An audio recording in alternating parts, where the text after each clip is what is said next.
Hello मित्रांनो, शाहिद आफ्रिदी हे नाव ऐकताच तुमच्या डोक्यामध्ये कोणता शब्द येतो? माझ्या तर डोक्यामध्ये एकच शब्द येतो. ह्या बिनडोक शाहिद आफ्रिदीने परत एकदा आपल्या अकलेचे तारे तोडलेले आहेत. शाहिद आफ्रिदी शिखर धवनला सडा हुआ अंडा असं म्हणाला आणि बरंच काही तो शिखर धवनला म्हणालेला आहे. आता नेमकी मॅटर काय आहे? WCL म्हणजेच world championship of legends he tournament तुम्हाला माहिती असेल.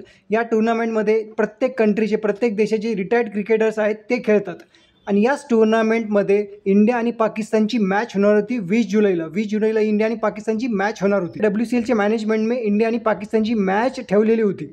पण एक दिवस आधीच म्हणजे 19 जुलैला शिखर धवन, सुरेश रैना, इरफान पठाण, युसुफ पठाण आणि बरेचसे जे आपले प्लेयर्स आहेत जे खेळणार होते त्यांनी पाकिस्तानसोबत मॅच खेळण्यासाठी नकार दिला. त्यांनी डायरेक्ट त्या मॅचमधून माघार घेतली आणि याबाबतचं सगळ्यात पहिलं जे ट्विट होतं ते ट्विट शिखर धवनने केलं होतं.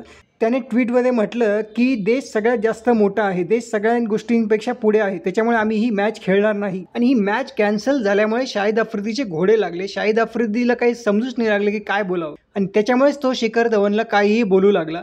त्याने एक स्टेटमेंट दिलं की सगळ्याच गोष्टीमध्ये राजकारण आणलं नाही पाहिजे.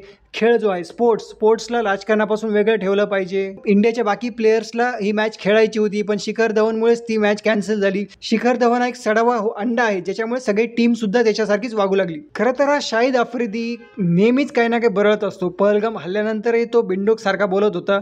पहलगाम जो ऑपरेशन सिंदूर झालं, इंडियाने जो अटॅक केला होता पाकिस्तानवर, त्याच्यानंतरही तो काहीही बरळत होता. मित्रांनो, तुम्हाला जर 2 शब्द शाहिद आफ्रिदी सध्या जर बोलायचे असतील तर कमेंटमध्ये नक्कीच तुमचे 2 शब्द कमेंटमध्ये सांगा.